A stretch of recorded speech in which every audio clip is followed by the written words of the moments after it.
gone yet? Yes, but only for a few minutes. Well, what did your mother say? I never asked her. She's so ill-tempered today. Poor Helen. So you won't be coming with us on our picnic? I looked forward to it so much. If only you knew how much I love you. If only you knew how much these last 8 days have meant to me. Being a guest in your home, I've never been with such educated people before in my life. Can you understand how I felt? When I grew up, there were always strange and mysterious people coming and going all the time, constantly quarreling and whispering and nagging each other. I never heard a kind word, never received a kiss or a cuddle, and my soul was kept in captivity like a prisoner. I'm speaking of my own mother as a jailer. It's a painful business, painful. You must despise me now. You can't choose your own parents. No, but the sins of the fathers. I know people say that you can remain blissfully ignorant about the true nature of your parents until the day you die. And I suppose that could be true, because even if somebody did tell you something terrible about them, you probably would not believe it, would you? Has anyone told you something? Not exactly, but when I was at the baths a few days ago, I overheard a conversation about my mother through a partition. And do you know what they said about her? You should not listen to gossip. They said she was a woman of easy virtue. And I don't want to believe it, but I have a feeling it's true, and suddenly everything seems to fit into place, and I'm so ashamed. I'm so ashamed to be seen with her.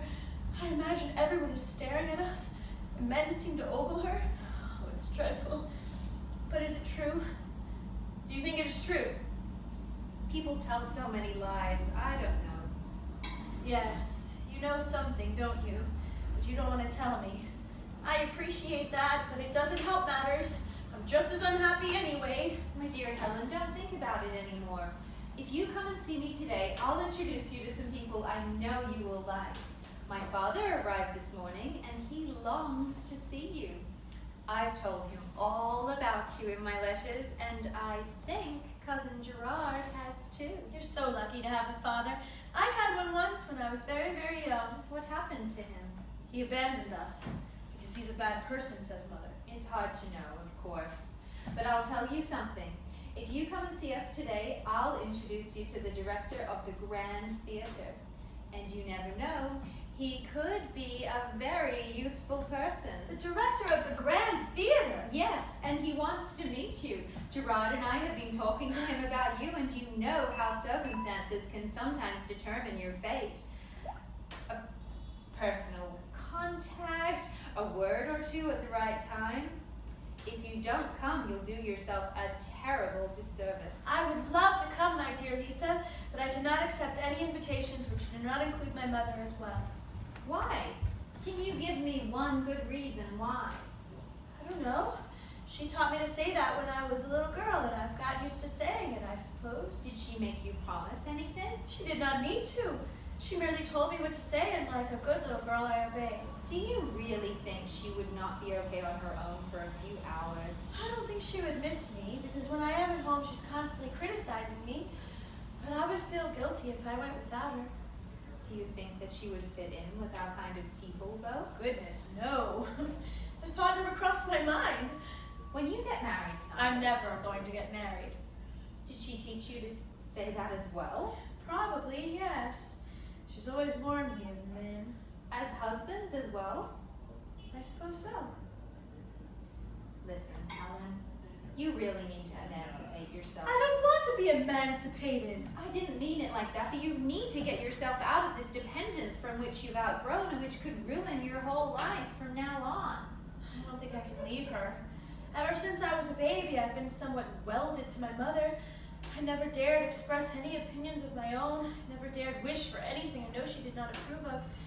I know she's like a great big obstacle in my life, but I cannot do anything about it. And when your mother gives up the ghost someday, what will become of you then? I suppose that is the price I'll have to pay. You have no friends. Not a single one. And no one can live alone forever. You need moral support. Have you ever been in love? I don't know. I've never thought about things like that. And Mother's not allowed me to go out with any men. Do you think about that sort of thing often? Love, I mean? Yes, when someone likes me and I like him too. I suppose you'll marry Gerard then, won't you? I can't because he's not in love with me. Isn't he? No, he's in love with you. Me? Yes, that's one of the reasons for my visit today. He wants to know if you'll receive him if he pays you a visit. Here? In this place? Oh, goodness, no. Besides, do you think I would stand in your way? Do you think I would compete with you for his affection? Sweet, beautiful Lisa. What a pretty hand. And what a slender wrist you have. I studied your foot too, you know, when we were last at the baths. Every nail perfect and without blemish. Your toes are round and rosy like a child. You're a true noblewoman, Lisa. I'm made of much coarser stuff than you. Stop it. What nonsense you do talk. Oh, if only you knew. And you're as good as you are beautiful. At least that's how I imagine you, with your fair and gentle features, which show no signs of poverty, anxiety, or envy. Listen, Helen, if anyone hears you talking like that, they'll think that you're falling in love with me. Maybe I am. People always say there's a certain resemblance between us, you know? Like between a bluebell in the wild and a perfectly cultivated garden hyacinth. I see my better self in you, the person I wish to be but never can hope to be. When you arrived on one of the first days of the summer, you were so fair and white, like an angel. And now it's almost autumn, and the day after tomorrow we shall move back into town, and you and I will probably never see each other again. And that is why I must say goodbye to you now, Lisa, my first and only dear friend. That is enough, Helen. Do you know who I am? I am your sister. What do you mean? You and I have the same father. And you're my sister? My little sister? But who is my father? Oh yes, it must be the captain, the same as yours, silly me. But he's married because... Is he good to you? Because he was not good to my mother, you know. You do not know that for sure. Aren't you glad that you have a little sister who is out of the crying and whimpering stage? Of course, I'm glad. I don't know what to say. Oh, but I don't dare be truly happy because I do not know what will happen next. What will Mother say, and what will happen when we meet Father? Let me take care of your mother. She might be back soon. Stay in the background, and I'll call you. Come and give me a kiss first, darling. My sister. How strange that word sounds. As strange as the word father, especially when you've never uttered them before. We should not waste time now. Stick to the point. Do you think your mother would object if you come and visit Father today? Without her? Oh, heavens, no. She hates our father so terribly. But what if she has no reason to? The world is so full of lies and gossip and misunderstandings and judgments, Helen. My father once told me a story about a friend of his that he had known during his years as a sea cadet.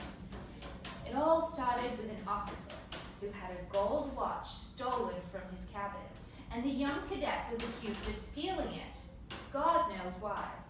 2 years later, the true thief was caught, but it was too late. The poor fellow was treated as a suspect for the rest of his life, even though his guilt had been disproved. Are you trying to tell me that my father is not the person I think he is? Yes, that's exactly what I'm trying to tell you. I envision him in my dreams sometimes, but I've forgotten him again. Is he how I imagine? Tall, with a dark beard and large blue sailor's eyes? I like that. Wait, now I remember. Look at this watch. On this chain is a compass, and on this compass is a spot marked north. Who gave this watch to me? Your father. I was with him when he bought it. Then it must be him I've seen all these times in the theater when I've been on the stage. He would always sit to the left of the stalls with his opera glasses. And once he threw flowers onto the stage, but Mother burnt them. Do you think that could have been him too? That was him all right. You don't know how he has followed you around these last few years, just like the needle on this compass. And now you're saying that he wants to meet me, and I get to meet him too. It's like a fairy tale. No more fairy tales. I can hear your mother. If you leave us, I'll deal with her. I know something terrible is going to happen.